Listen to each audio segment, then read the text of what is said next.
Good morning. So day 3 on my no-bow hike to Mount Katahdin, Maine. And this snow and ice will not let up. It is still heavy on certain parts of the trail. Makes stepping treacherous. I get the Neil Gap. Probably gonna look into getting some micro spikes to kind of avoid the pitfalls of this ice. This is snow right here. Really kind of snow and ice, but not slick ice. So, yeah, this is what it's like this morning. And you can see all the ice falling from the trees from yesterday's event. So, hey, just continuing on. Catch y'all later. Okay, good afternoon, everybody. Well, that's a beautiful vista. It's just foggy and not really worth taking pictures, to tell you the truth. But what really I came on for is to talk about Sassafras Mountain. If you look way the heck down there, that's where we started. And I just found some trail buddies of mine, Tim and Lisa. They're making their way up.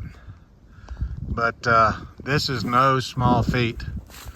We've still got a ways to go. We've got, I think, like a mile from several hundred feet ago. But this is just a whole lot of this. So be prepared. I might have said this already. They say it's the first real climb on the Appalachian out of Springer. And I think that they're right. It's pretty challenging. So just wanted to give you some perspective of what we're encountering. And this morning, coming out of our shelter, gosh, I don't know why the name of the shelter escapes me, but you see this right here? These are blowdowns, right, from the storm that they had last weekend.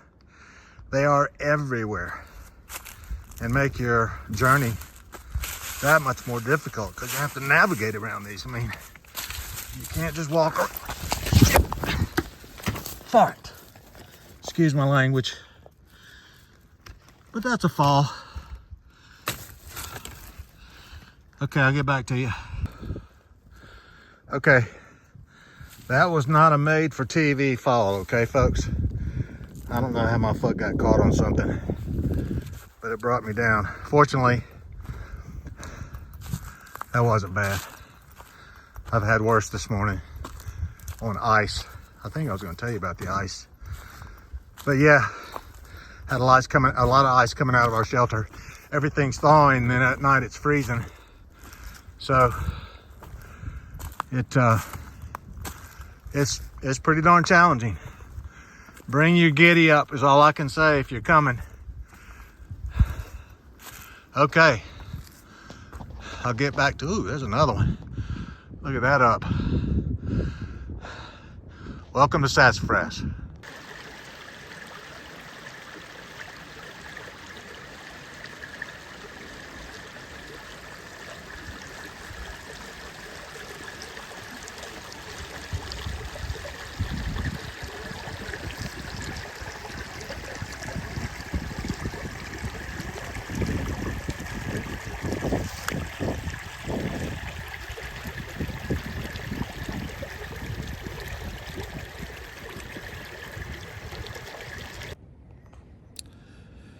So I was going to tell you a little bit more about the ice coming out of that shelter. And that shelter, by the way, was Hawk Shelter.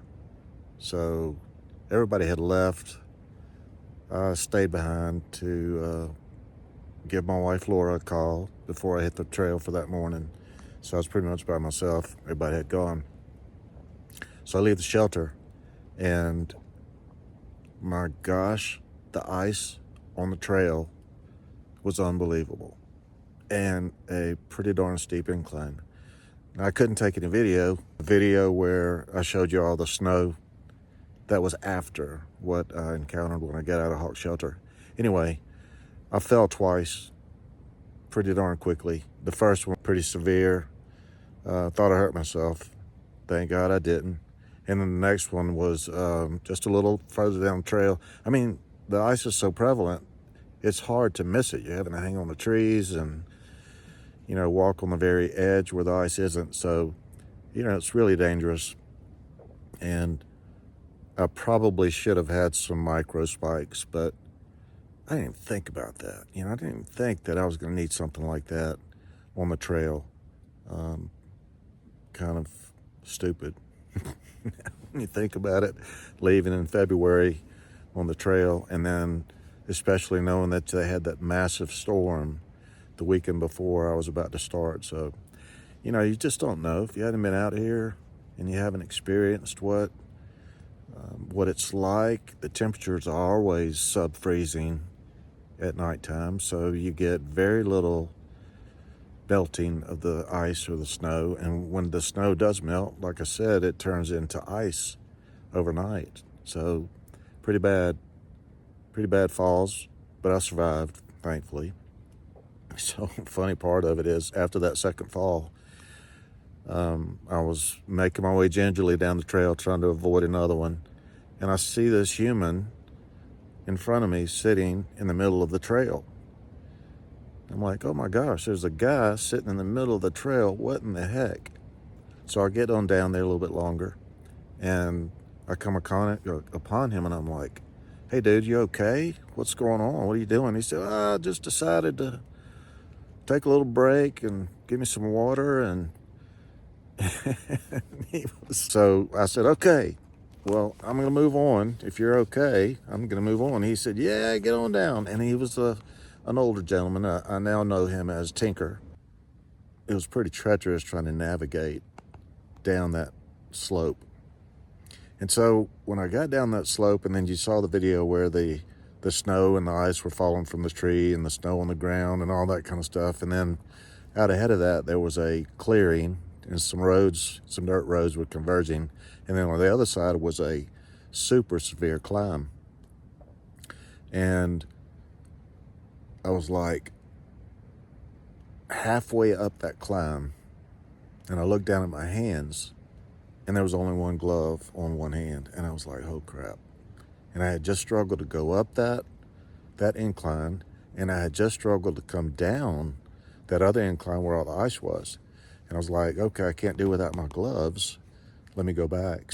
Ultimately, I was going to give up on the glove, and I turned around and came down from the ice section, and there was the glove in that little dirt road intersection. So thank God, but I had to climb back up that big old steep hill again. So I was pretty much toast the rest of just a little bit more of the rest of the story. All right, take care. So quickly, I want to clarify something. When I took the fall on that blow down on the trip up Sassafras, you heard a few words that you may have misconstrued to believe they were curse words. I use the F word, which is F-A-R-T, instead of the bad F word. Hopefully you should have heard that, because that's what I said. So I just wanted to make sure I try not to curse. And, you know, I am human. So sometimes something slips out, but that wasn't the case this time. So just wanted to clarify.